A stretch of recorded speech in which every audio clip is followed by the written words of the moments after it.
So Jaganmohan Reddy గారి పర్యటన ఈరోజు నెల్లూరుకు సంబంధించి మనం చూస్తూ వచ్చాము. చాలా కట్టుదిట్టమైన భద్రతలు పోలీసులు చేశారా, లేదంటే కార్యకర్తలను అడ్డుకోవడానికి ఎలాంటి భద్రతలు చేశారో తెలియదు, కానీ కొంత గందరగోళం మధ్యలో ఈరోజు జగన్మోహన్ రెడ్డి గారి పర్యటన ముగిసింది. ఏం చెప్తారు దానికి సంబంధించి?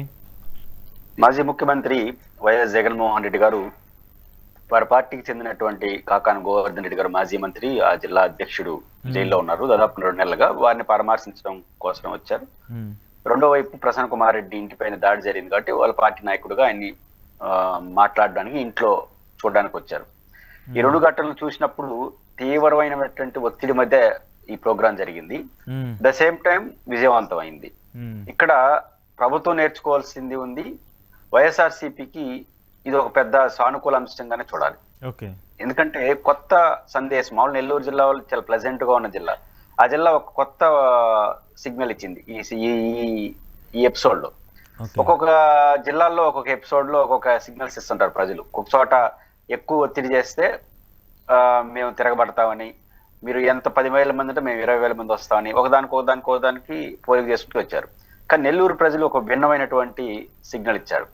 అదేంటంటే ఎంత ఒత్తిడి ఉన్నా పోలీసుల మధ్య వాళ్ళకి మధ్య వాగ్వివాదాలు, చాలా చోట్ల రోడ్లతో వేసిన రానో పన్ను, వందలాది మందికి ఏమంటారు ఈ నోటీసులు ఇవ్వడం, ముందస్తు పోవద్దని, ఇన్ని ఒత్తిడిలు ఉన్నా ఎక్కడ పోలీసులకి పార్టీ యంత్రాంగానికి మధ్య తీవ్రమైన ఘర్షణాత్మకం అంటే పోలీసులు లాఠీ చార్జ్ చేయొచ్చు, దట్ ఈస్ డిఫరెంట్ ఇష్యూ. దాన్ని మనం సమర్థించకపోయినా అది జనరల్ గా లా అండ్ ఆర్డర్ మెయింటైన్ చేసేటప్పుడు పోలీసులు కొంత చూపిస్తుంటారు ఆ జులుంని, అది వేరే సంగతి.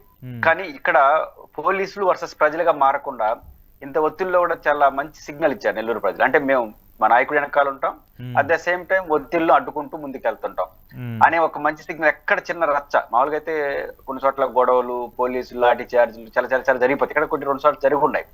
ఒక మంచి సిగ్నల్ ప్రజలు ఇచ్చారు. అంటే ప్రజలు మీన్స్ వైఎస్ఆర్ కాంగ్రెస్ పార్టీ శ్రేణులు, అంటే వైఎస్ఆర్సీపీ శ్రేణులు కూడా చాలా చోట్ల దాడులు, గొడవలు వీటన్నిటిలో అటు ఇటుగా జరిగినాయి. కానీ ఇక్కడ అది ఏమి జరగకుండా చేయాలంటే, ఎంత గందరగోళం ఉన్నప్పుడు కూడా పొరపాటున మన సత్యనపల్లిలో ఏం జరిగింది, ఒక ఘటనకి ఎవరైనా కారణం కావచ్చు, ఎవరు మరణించారు, ఒక కార్యకర్త, కారణాలు ఎవరైనా కోర్టు చెప్తుంది, వ్యవస్థలు చెప్తాయి. కానీ ఒక దుర్ఘటన జరిగిపోయింది కదా. కానీ ఇక్కడ కూడా ఇంత ఒత్తిడి ఉన్నప్పుడు, ఇంత గొడవ జరిగినప్పుడు ఏదన్నా ఎక్కువ ఉత్సాహం చూపించినా, గందరగోళం పడిపోయినా, తోపులాట జరిగినా ప్రజల ప్రాణాలకు నష్టం వస్తుంది, కార్యకర్తల ప్రాణాలకు నష్టం వస్తుంది. అప్పుడు అల్టిమేట్ గా ప్రభుత్వాన్ని ఎంత విమర్శించినా పార్టీ కూడా కొంత ఒత్తిడి ఉంటుంది. ఇప్పుడు అవేమి జరగనికుండా చూసుకున్నారు. అంటే ప్రజలు, పార్టీ శ్రేణులు ఎంత ప్రభుత్వం ప్రెజర్ చేస్తే అంత క్రమశిక్షణగా ఎదుర్కొంటారు. ఇంకొంచెం జాగ్రత్త. అంటే ఏం సందేశం తెలుగుదేశం కార్యకర్తలు చూశారంటే, మనం ఉత్సాహపడిపోయి తోపులాటేసి గందరగోళం చేసేస్తే రేపు ఏదైనా జరిగితే అది కూడా మన పార్టీకి నష్టమే కదా, కాబట్టి అది కూడా జరగకుండా చూసుకుందాం అనే కొత్త పందాలే వెళ్ళిపోయింది. కాబట్టి 2 సిగ్నల్స్, ఒకటి ప్రభుత్వం ఒత్తిడి ఇస్తున్న నేపథ్యంలో మనం ఎక్కువ చొరవ చూపి గందరగోళం పెడితే ఏదైనా జరిగితే అది కూడా మనకు నష్టం, కాబట్టి అవి కూడా జరగకుండా చూసుకోవాలని అత్యంత క్రమశిక్షణాయుతంగా పాల్గొనడం ఒక పద్ధతి. రెండో పద్ధతి, ఎంత ఒత్తిడి చేసినా ఆగేది కాదు, జరిగేది జరుగుతుందని చెప్పారు. ఎవరో ఒకతను సీనియర్ పర్సనాలిటీ, ఆయన చాలా దూరంగా ఉంటాడు, వెంకటగిరి అన్న అనుకుంటారు. ఆయన వీడియోలో మాట్లాడుతున్నాడు. ఆయన ఏమంటాడంటే, ఆయనకి దాదాపు 100 మంది 1000 మంది అంటారు. వైసీపీ నాయకులు అయితే 2-3 వేల మందికి అంటారు, 5,000 మందికి కూడా అంటున్నారు. ఏది నోటీసులు పోలీసులు, మీరు రావద్దు జగన్ గారి కార్యక్రమం కానీ ఇచ్చారంటారు. ఎంతమంది అనేది చూడాలి, పోలీసులు చెప్పాలి. బట్ దూర ప్రాంతం నుంచి ఒక పెద్ద ఆయన సీనియర్ 60 ఏళ్ళు 70 ఏళ్ళు అనుకుంటారు, ఆయన వచ్చే ఉద్దేశం లేదంట నెల్లూరుకి. ఎందుకంటే 70 ఏళ్ళప్పుడు ఊరు వస్తారు, తోపులాట్లో ఊరు రారు కదా. ఈయన వైసీపీ లీడర్ కాబట్టి ఈయన కూడా ఒక నోటీస్ ఇచ్చారు పోలీసులు, నువ్వు రావద్దని.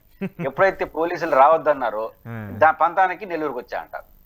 ఆయన యాక్టివిటీలో పాల్గొనాలని తెలియదు, నాకెవరు చెప్పడానికి, నేను పోవాలనుకోలేదు, మీరు ఊహించుకొని మీరు పోవద్దని ఇవ్వడంతో మా నాయకుడి దగ్గర పోవద్దని చెప్పడానికి మీరు ఎవరిని వచ్చానని చెప్పి ఒక ఇంటర్వ్యూలో చెప్తున్నాడు ఆయన. అంటే దీన్ని బట్టి అర్థం ఏంటంటే, వాళ్ళ మీద కేసు కూడా పెట్టాలంటే పెట్టచ్చు పోలీసులు, that is different issue, notice ఇచ్చుంటే. కానీ ఎట్లుంటారు ప్రజలు అంటే, పోకూడదని ఒకటి కూడా ఏం జరుగుతుందో చూద్దామని పోయే పని. కాబట్టి ఇట్లాంటి ఆంక్షలు, ఒత్తిళ్లు అంత మంచిది కాదు. రెండోది, జిల్లాలో 46 పోలీస్ స్టేషన్లు ఉంటే 46 పోలీస్ స్టేషన్ పని కల్పించారు ప్రభుత్వం. అంటే ఇట్లా ఎవరైతే వెళ్తారో వాళ్ళందరికీ పోవద్దని చెప్పడం, ఇవన్నీ చేశారు. ఈ క్రమంలో జిల్లా ప్రజలందరికీ జగన్ అనే ఆయన వస్తున్నాడు, ఆయన పోవద్దని పోలీసులు చెప్తున్నారు అనేది జిల్లాలో ప్రతి మనిషికి తెలిసిపోయింది. మామూలుగా జగన్మోహన్ రెడ్డి గారు జనరల్ గా వచ్చుంటే టీవీ చూసిన వాళ్ళు, మరుసటి రోజు పేపర్ చూసిన వాళ్ళు, జగన్ వచ్చినాడు, కాకాని పరామర్శించాడు, ప్రసన్న కుమార్ రెడ్డికి ఎంట్రీ ఇచ్చాడు, టీవీలో ఏదో మాట్లాడి వెళ్ళిపోయినాడు. ఆ పొలిటికల్ ఆసక్తి ఉన్న వాళ్ళు మాత్రమే ఈ వార్తను చూస్తారు.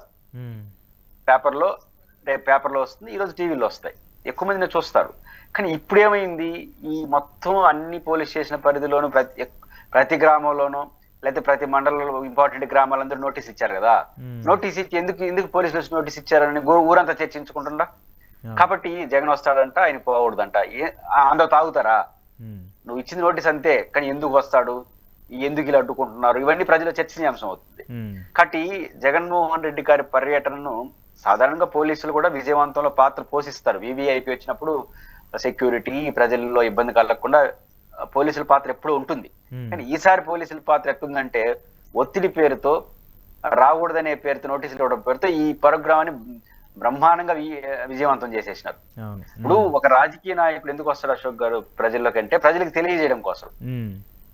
సభ పెట్టినా, మీటింగ్ పెట్టినా, లేకపోతే ఇంకోటి ఏం పెట్టినా రాజకీయ నాయకుడి ఉద్దేశం నేను ఎందుకు వస్తున్నాడో ప్రజలకు చెప్పాలి. చెప్పేసినారు కదా, మీరే చెప్పేసినారు, ఆయన రాకముందే చెప్పేసినారు. ఆయన వందలాది మందికి నోటీసులు ఇచ్చేసి ఊరా చర్చనీయాంశం చేసేసి ప్రతి ఊర్లో వైసీపీ వాళ్ళు చర్చనీయాంశం. ఎందుకంటే పోతే అరెస్ట్ చేస్తారంట వాళ్ళు ఊరు రారు, కానీ ఊరంతా చర్చించుకుంటారు. కానీ ఇప్పుడు జగన్ ప్రోగ్రామ్ సక్సెస్ అయినట్ట, ఫెయిల్ అయినట్ట. కాబట్టి ఇట్లాంటి చర్యలు ఎక్కువ చేస్తే వాళ్ళకి శ్రమ లేకుండా సక్సెస్ అయిపోతారు. మీకు నిజానికి ఎలిపేట దగ్గరకు ఒక 50-60 మందిని ర్యాలీల్లో ఒక 5 కిలోమీటర్లు 6 కిలోమీటర్లు జైలు నుంచి ప్రసన్న కుమార్ రెడ్డి ఇల్లు ఉంది అనుకోండి, ఒక 10 కిలోమీటర్లు కవర్ అయింది అనుకో, 10 కిలోమీటర్లు కిలోమీటర్కి ఒక చోట మీరు ఒక 1000 మంది గుమ్ముకూడొచ్చు అవకాశం ఉన్న ప్రాంతాల్లో. నేనేం యాజ్ ఇట్ ఈజ్ లెక్క చెప్పట్లా అని. కానీ పోలీసులు పర్మిషన్ చేశారు అనుకోండి, వాళ్ళు తిప్పలు పడి ఉంటారు. ఎందుకంటే 1000 మంది ప్రతి చోట తీసుకురావాలి, వాళ్ళు వెహికల్ పెట్టాలి. మామూలుగా పార్టీ ఎంత అభిమానం ఉన్నా ఫస్ట్ వెహికల్ పెట్టాలి, భోజనం పెట్టాలి,